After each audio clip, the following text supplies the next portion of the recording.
Buenas tardes a todos, gracias por estar con nosotros. Una vez más nos conectamos a través de este medio de comunicación que es la internet. Gracias, así llegamos hasta sus hogares y le pedimos por favor que haga esa convocatoria a toda la familia para sentarse a la mesa y escuchar la palabra del Señor hoy en esta preciosa tarde-noche. Gracias por estar aquí, vamos a orar y a poner todo en las manos de aquel que nos llamó de las tinieblas a su luz admirable. Cierre sus ojos y oremos. Señor, muchísimas gracias. Es una bendición la que nos das al permitirnos estar reunidos en tu nombre, congregarnos con la finalidad de conocer más de tu palabra, Señor, porque es necesaria para nuestras almas, es necesaria para nuestra vida, es nuestro alimento espiritual, Señor. Así que, Señor, venimos delante de ti, delante de tu trono de gloria, y recibimos el mensaje en esta noche en el nombre de Cristo, nuestro Señor y nuestro Salvador. Amén, amén. Muy bien, todos son bienvenidos, gracias por estar aquí. Caminaremos a través de la Escritura y recordaremos un poco, ¿verdad?, lo que mencionamos este domingo pasado.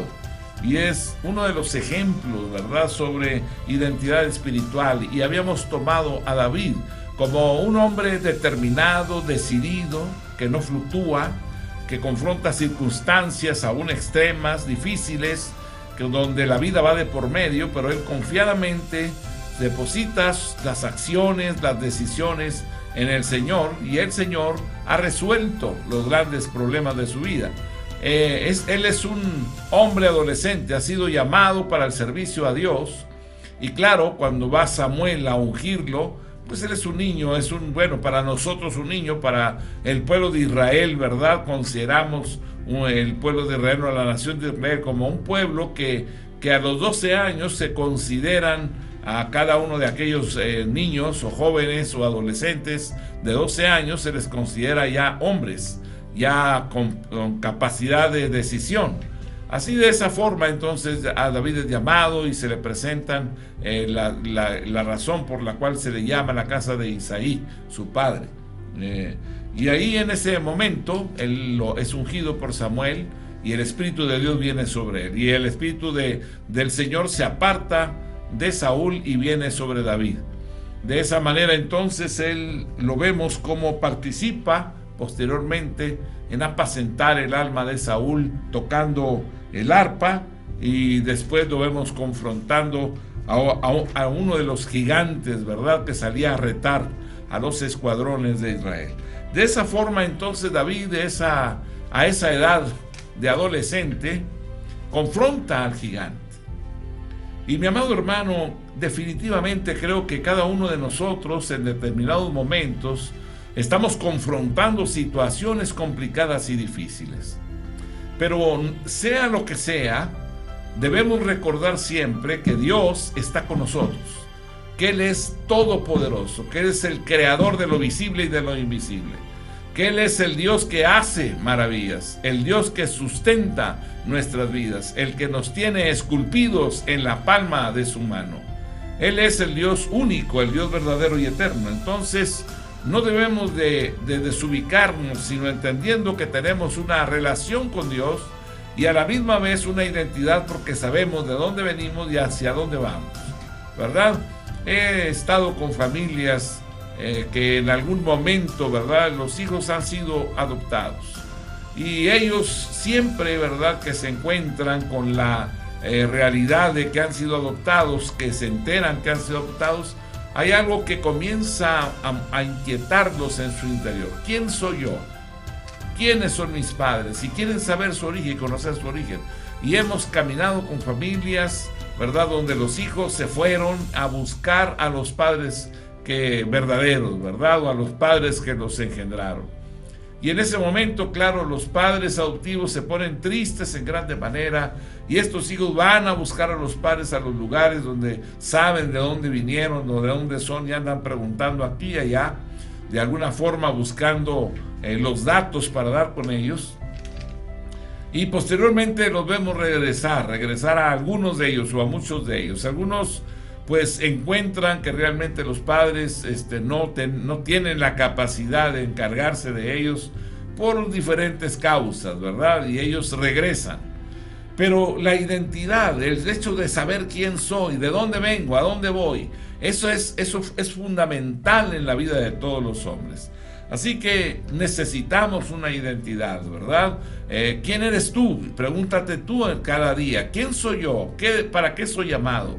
¿Qué es lo que tengo que hacer con mi vida? Y eso es importante porque entre más tú declares en el Señor, conociendo su palabra, declares esa identidad que Dios te ha dado, pues entonces estarás más ubicado y no estarás perdiendo el tiempo, ¿verdad? Dándole lugar a tantas emociones y a tantas cosas del corazón humano, ¿verdad?, que nos desvían de los propósitos eternos.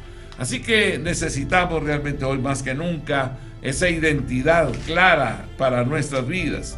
Decíamos de identidad temporal. Un cristiano puede pasar a través de la vida con actitudes y creencias acerca de sí mismo que son totalmente contrarias a la palabra de Dios. Esto lo vemos comúnmente en muchas familias o adolescentes o relación entre padres e hijos, ¿verdad? Cuando existen los grandes conflictos, porque los hijos han atendido a la voz o a la expresión o a las ideas o a los argumentos de personas ajenas a la vida familiar. No puede alguien, ¿verdad?, ajeno a nuestra familia, movernos con respecto a la posición que tenemos de reconocimiento a nuestros padres, como para cambiar de idea, como para cambiar la mentalidad que tenemos o referencias hacia ellos. No podemos cambiar esas cosas de una forma tan simple, ¿verdad? Sino entendiendo que la bendición de Dios proviene hacia nosotros a través de la estructura que es la estructura paterna, ¿verdad? Ellos han sido colocados para cuidarnos, para fortalecernos, ¿verdad? Y ellos han transferido su fe a nuestras vidas. Podemos desarrollar una identidad basada en circunstancias temporales y factores de su medio ambiente, de nuestro trabajo quizás, o amigos, o estándares realmente sociales en medida, ¿verdad?, de las creencias de la vida familiar o de amigos o compañeros de trabajo. Como resultado, cuando estos factores temporales cambian, la persona resultará terriblemente confundido y agitado, perdiendo fácilmente su sentido de identidad y su enfoque en el plan de Dios para su vida.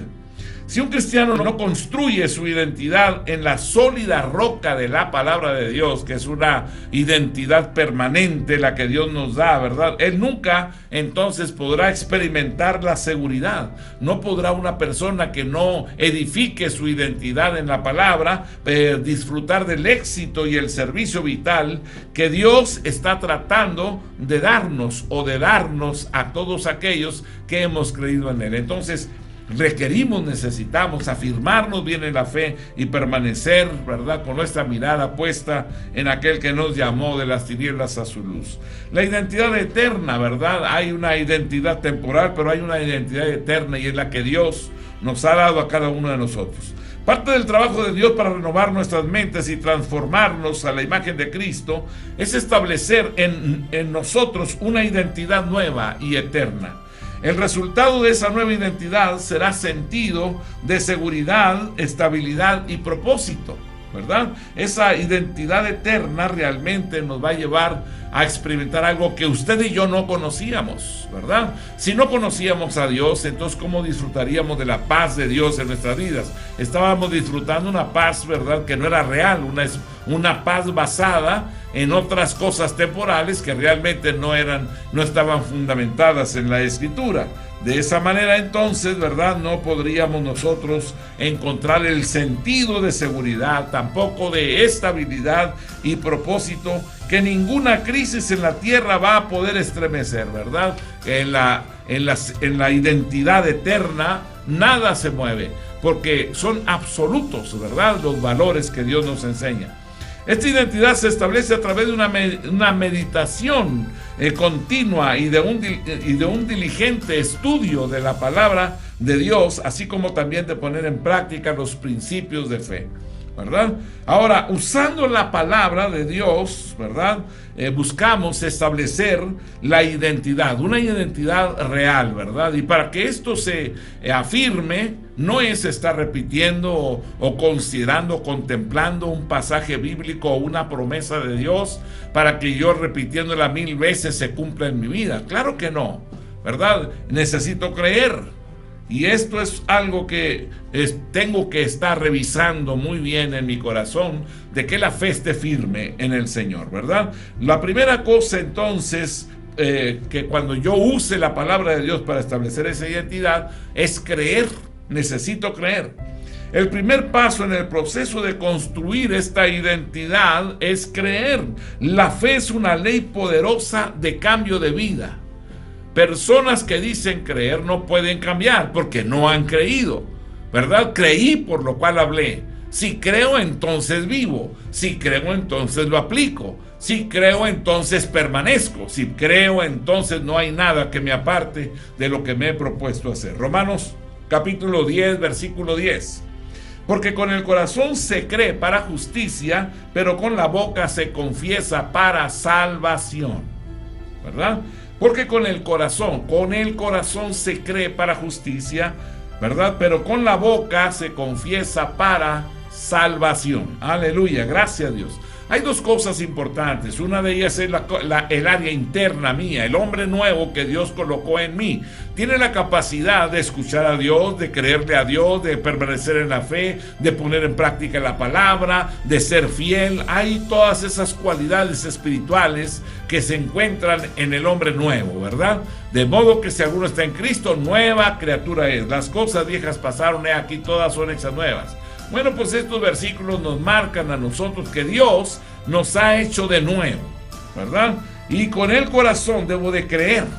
Y dice, crees para justicia. Crees para justicia. Lo que hacemos creyéndole a Dios, ¿verdad? Es contado por justicia.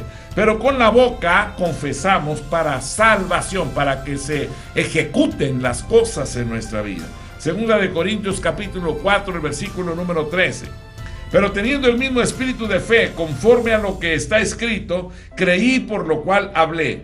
Nosotros también creemos, por lo cual también hablamos. Hay una consecuencia realmente, ¿verdad?, de creer, y realmente es verdad que si yo he creído la Escritura, no solamente es para guardarla, atesorarla, sino es para aplicarla, y me doy cuenta entonces que las cosas que he puesto en práctica son incorrectas, y lo que me lleva a mí a cambiar es realmente que le he creído a Dios. Estoy encontrando las riquezas de su gracia y el grande amor suyo, y al encontrar ello, entonces no me puedo quedar como un espectador, sino procedo a apropiar las cosas que Dios me está hablando con claridad, ¿verdad? Entonces, pero teniendo el mismo espíritu de fe, conforme a lo que está escrito, ¿verdad? El mismo principio, mismo espíritu de fe, conforme a lo que está escrito. Creí, por lo cual hablé.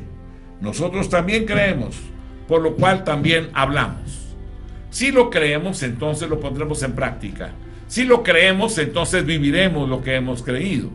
Si lo creemos, entonces como resultado es porque hemos sido sensibles a la guianza del Espíritu Santo, y el Espíritu de Dios nos ha revelado cosas, y esas cosas no solamente nos quedamos parados como espectadores, sino las ponemos en práctica, ¿verdad? En ocasiones caen las confusiones en la mente, y más de los jóvenes hoy, ¿verdad? Porque se apegan al internet, ¿verdad? Y hay gente bastante astuta que lleva las situaciones o las argumentaciones a algo tan delgado que realmente parece como si fuera una cosa en los dos lugares, como si pudieran caber las cosas en los dos lugares, en el área material o en el área espiritual. Y realmente quiero decirle hoy, ¿verdad?, que no se puede alcanzar la eternidad con principios o fundamentos carnales. No se puede. La carne corrompe, ¿verdad? Y nadie que siempre conforme a su carne segará vida eterna. Nadie. Filipenses 4:8 dice: por lo demás, hermanos, todo lo que es verdadero, todo lo honesto, todo lo justo, todo lo puro, todo lo amable, todo lo que es de buen nombre, si hay virtud alguna, si algo digno de alabanza, en esto pensar. Así que la sanidad de mi mente es que debo de tener el control de mis pensamientos, ¿verdad? Y las argumentaciones o las meditaciones de mi corazón, porque, ¿verdad?, nos dice aquí que por lo demás, hermanos, todo lo que es verdadero, todo lo honesto, todo lo justo, todo lo puro, todo lo amable, todo lo que es de buen nombre.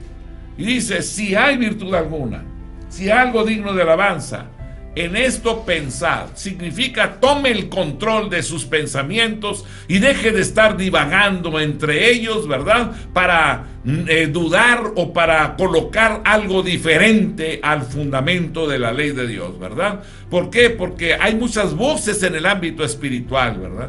Y Dios siempre está hablándonos, pero también hay voces extrañas, raras, ¿verdad? Que nos tratan de guiar o aconsejar lo contrario a lo que Dios establece. Pero usted y yo sabemos cuál es la voz de Dios, porque Dios no contradice su palabra, porque Dios nos marca los fundamentos y Él nos dice: yo soy el camino, la verdad y la vida. Nadie viene al Padre si no es a través de mí. Así que no podemos salirnos o desviarnos o violentar o actuar de una forma contraria a lo que Dios establece. La palabra es clara y es precisa y debemos de permanecer en ella, ¿verdad? No atendiendo a señalamientos o a cuestionamientos, ¿verdad? Caprichosos de hombres que envanecidos en el conocimiento, que tratan de llevarnos por caminos diferentes. Claro que no, ¿verdad? La primera cosa entonces es creer. La segunda cosa que debemos de nosotros de dedicar tiempo para meditar en esto y tratar de establecer esa identidad es confesar con nuestros labios. El segundo paso en el proceso de construcción de la identidad es confesar. La creencia verdadera debe ser siempre seguida por una abierta confesión de la verdad que hemos creído, mientras hacemos confesión de lo que la palabra de Dios dice que yo soy en Él. Nuestra identidad en Cristo viene a ser poderosa e irrevocablemente establecida. Romanos 10:10 nos dice: porque con el corazón se cree para justicia, pero con la boca se confiesa para salvación, para que sea hecho, para que sea realizado. Segunda de Corintios capítulo 4, el versículo 13. Pero teniendo el mismo espíritu de fe, conforme a lo que está escrito, creí, por lo cual hablé. Nosotros también creemos, por lo cual también hablamos. Estas cosas son sumamente importantes, tanto creer como confesar con nuestros labios. De tal manera amó Dios al mundo que ha dado a su Hijo unigénito para que todo aquel que en Él cree no se pierda, mas tenga vida eterna. ¿De qué estamos hablando? De la grande amor de Dios. ¿Está usted seguro que Dios ama al mundo? Claro que lo ama, ¿verdad? Y no está hablando de que ama al creyente, no ama al hombre que le hace caso, al hombre que lo obedece, no. Dios amó de tal manera al mundo, a todos los hombres de todas las generaciones. Él vino al mundo y murió en la cruz del Calvario por todo ser humano de todas las generaciones. ¿Cuál es el problema entonces? El problema es el hombre. El problema no se encuentra en Dios, el problema se encuentra en nosotros. ¿Y cuál es el problema? Que están cautivos nuestros pensamientos, que está cautivo el sentir de nuestro corazón, ¿verdad? He visto personas que ven a otra y dicen, dice Dios que te vas a casar con ella, y hacen caso y se casan. Ahora, si Dios le hubiera dicho, pues definitivamente, ¿qué sería el resultado? Amor para siempre, amor unido, amor cariñoso, ¿verdad? Piadoso. ¿Cómo sería el trato entre una pareja que Dios unió en ese aspecto y todo eso? ¿Se llevarán siempre bien? Bueno, pues tendremos que ir a los principios del amor, ¿verdad? El amor es sufrido. No siempre las cosas salen como yo pensaba y tampoco son utópicas, ¿verdad? Usted tiene que tener los pies en el piso, ¿verdad? Y usted tiene que saber que va a haber dificultades y pruebas y tantas cosas, diferencias entre uno y otro, pero eso no provocará realmente un rompimiento. ¿Por qué? Porque yo busco a Dios y mi esposa debe buscar a Dios y mis hijos deben de buscar a Dios y Dios nos unirá a todos. Yo necesito que Dios esté conmigo, ¿verdad? No lo sé todo. Cometo errores, quizás interpreto de formas equivocadas las cosas. Pero Dios me dice en su palabra: por más torpe que tú seas, no te perderás. Eso significa que Dios está conmigo. Aclarará mi mente, afirmará mis pasos. Y el amor hacia mi esposa no desaparecerá.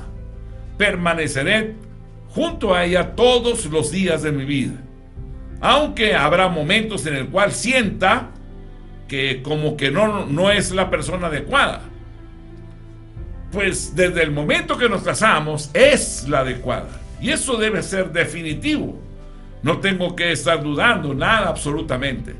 Sé quién es Dios y sé que Dios está conmigo, entonces no hay ningún problema. Pero es un momento determinante, es una decisión que tengo que tomar para darle lugar a Dios en mi vida y poder someter mi alma a la obediencia del mandamiento y la ordenanza de Dios. Y si Dios está conmigo, entonces no necesito absolutamente nada. En Él lo tengo todo. No tengo falta de ningún bien, ¿verdad? El segundo paso entonces en el proceso de construcción de la identidad es confesar lo que has creído. Creo que el Señor me amó desde el principio. Creo que fue a la cruz del Calvario y tomó mi lugar, lo creo. Creo que Él murió y resucitó.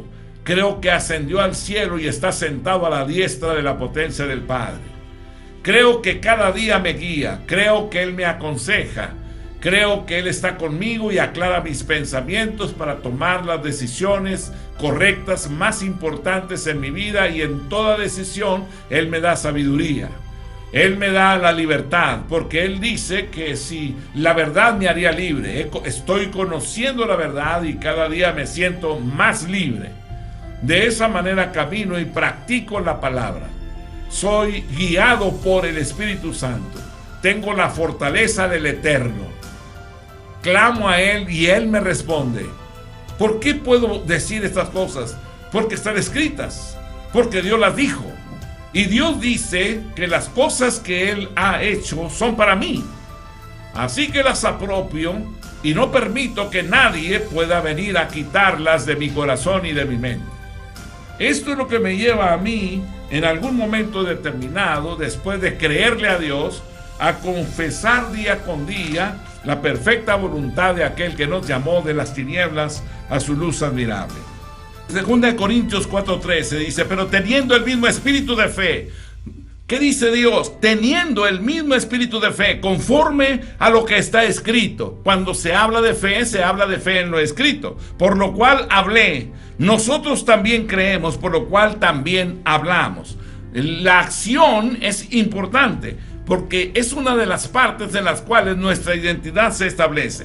Creer y confesar la palabra de Dios nos debe llevar a que nosotros ahora nos conduzcamos, actuemos, accionemos conforme a lo que hemos creído. Solamente al pensar la palabra de Dios, a ponerla en práctica, será liberado el poder total de la fe. He creído, por lo cual yo actúo o acciono en dirección a lo que he almacenado en mi fe. Al alinearnos en pensamiento, al alinearnos en palabra y obra con las verdades que Dios revela en su palabra acerca de quiénes somos, a dónde vamos, nuestra verdadera identidad espiritual va a ser establecida, y toda la falsa identidad caerá, será removida, y conoceremos los privilegios y el poder disponible para nosotros como hijos de Dios. Y nuestra batalla será contra Satanás y no contra nosotros mismos. Hemos visto realmente tantas personas debilitarse en la fe. Argumentaciones de la gente o del adversario o el enemigo o las circunstancias que se han levantado contra ellos, y han llegado a pensar que están imposibilitados de confrontarlas o de cambiarlas, y en ese momento aceptan la condición que les está mostrando las circunstancias. Hoy, esta tarde noche, queremos decirle: el Dios que nos llamó no ha cambiado. Él es el mismo de ayer, de hoy y por siempre. Él es victorioso. No es algo efímero, no es algo que no definido. Él es el Dios creador de lo visible y de lo invisible. Usted y yo tenemos que permanecer en Dios. Si usted permanece en Él, verá su gloria, verá su poder manifiesto, y entonces esto nos llevará a alcanzar los propósitos eternos, ¿verdad? Actuar, creer y confesar la palabra de Dios nos debe llevar realmente a esa acción para poner por obra lo que nosotros hemos creído. Y solamente al poner la palabra de Dios en práctica será liberado el poder total de la fe. Al al alinearnos en pensamiento, al alinearnos en palabra y en obra con las verdades que Dios revela en su palabra acerca de quiénes somos, a dónde vamos, nuestra verdadera identidad espiritual va a estar establecida y toda la falsa identidad caerá, será removida, y conoceremos los privilegios y el poder disponible para nosotros como hijos de Dios. Y nuestra batalla será contra el enemigo, el adversario, no contra nosotros mismos, ¿verdad? Confrontándonos en argumentaciones internas, golpeando, ¿verdad?, nuestra fe. Claro que no. Lucas capítulo 8, versículo 15 nos dice: mas la que cayó en buena tierra, estos son los que con corazón bueno y recto retienen la palabra oída y dan fruto con perseverancia. Mateo capítulo 7, versículo 24. Cualquiera pues que me oye estas palabras y las hace, le compararé a un hombre prudente que edificó su casa sobre la roca. Es importante que usted y yo declaremos, ¿verdad? Creamos con fe realmente las cosas que Dios nos ha dicho. Confesemos, ¿verdad? Proclamemos esas verdades y actuemos. Estas tres cosas son sumamente importantes para establecer una identidad con firmeza. Lo demás es que Dios nos ha dado cuadros de fe, y quisiera que viéramos algunos. Un cuadro de fe es un concepto que una persona forma y mantiene en su corazón, que describe lo que él cree acerca de sí mismo, acerca de otra persona o de alguna situación o circunstancia. La palabra de Dios está llena de cuadros de fe. Estos cuadros son vistazos de lo que Él ve como realidad. Dios ve una realidad que quizás tú no la ves ni yo la vea. Y un propósito para estudiar y meditar sobre la palabra de Dios es que podamos aprender a vernos a nosotros mismos y a otros y todo lo que la vida nos presenta, poderlo ver como Dios lo ve. No como yo lo veo, sino como Dios lo ve, usando esos cuadros de fe. Dijimos que un cuadro de fe es un vistazo de cómo Dios ve en realidad. Ejemplo, cuando Jesús se encontró por primera vez a Pedro, Juan capítulo 1, versículo 42, y le trajo a Jesús, y mirándole Jesús dijo: tú eres Simón, hijo de Jonás, tú serás llamado Cefas, que quiere decir Pedro, de la palabra piedra en arameo y en griego respectivamente. En este pasaje podemos ver cómo se dirige a él, a Pedro, con un cuadro de fe. Tú eres Simón, queriendo decir junco, que te mueve el viento por todos lados, que no tienes firmeza. Eres el hijo de Jonás, hijo de Juan. Tú serás llamado Cefas, queriendo decir roca. Aquí Jesús está comunicando a Pedro cómo lo vio él. A pesar de la evidencia física aparente que podría haber indicado que Pedro era un hombre impulsivo e inestable, un junco, Jesús le estaba diciendo a él, lo vio como una roca, un hombre de gran fortaleza y estabilidad. De la misma manera, nosotros tomemos la palabra en lo que se refiere a nosotros y apliquémosla directamente a nuestra vida en una forma personal. De esta manera lograremos prosperar y tener éxito en cada circunstancia, moviéndonos y realizando lo que Dios ha planeado para nuestra vida. Es importante que tú lo creas, no que lo estés manipulando en tu mente, en tus seres emotivas. Eres un campeón, levántate, sí, corre, tú ganas, tú eres grande, tú eres esto. Mejor cierra la boca. Tiene que estar fundamentado en la ley de Dios, en las promesas y en los cuadros de fe de Dios, que es la verdad y esta se cumple. Si usted lo afirma de esa forma, entonces trascenderá hacia lo eterno. Si no, entonces tendrá un concepto mayor de sí mismo que el que debe de tener. Le causará tropiezo, le causará problemas a la persona a la cual usted está tratando de animar con sus palabras. No son sus palabras las que necesitamos. Es la palabra de Dios, creerle a Dios, creer la Escritura. Si usted lo cree, entonces estas cosas son las que se cumplirán en la vida de aquellos que han creído, que han declarado y que han actuado conforme a lo que Dios establece. Jesús le dijo a Pedro, ¿verdad? Y le dice, ¿verdad? Simón, serás llamado Pedro. Y le da un cuadro de fe. Por ejemplo, también en Jueces capítulo 6, versículo 12. Y el ángel de Jehová se le apareció y le dijo: Jehová está contigo, varón esforzado y valiente. Estaba escondido, ¿verdad? Estaba recogiendo el grano que había cosechado. Tenía miedo. Y aquí hay este cuadro de fe del corazón de Dios. Le dice: te veo como un hombre de valor. Esto le dice Dios. Algo muy diferente de la persona pequeña e inadecuada que tú piensas que eres. ¿Cómo piensas de ti? Te encuentras con temores, con miedos, con inseguridad, con tantas cosas. Tratas de animarte por ti mismo. Es necesario que vayas a Dios y que le creas a Dios. ¿Quién eres tú? Eres un hombre salvo, llamado por el Señor para anunciar las virtudes de aquel que nos llamó de las tinieblas a su luz admirable. Anunciar las virtudes de Él, no nuestras virtudes. No mi capacidad y sentirme ahí, ¿verdad?, vanidoso por lo que puedo hacer o lo que pienso que puedo hacer. Sino creyendo la palabra de Dios y yendo para recoger y afirmar mi fe en ello.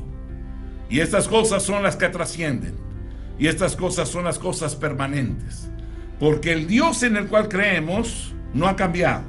Él es el mismo, ¿verdad? Por este cuadro de fe del corazón de Dios, Gedeón fue capaz de realizar todo lo que Dios le había puesto delante por hacer.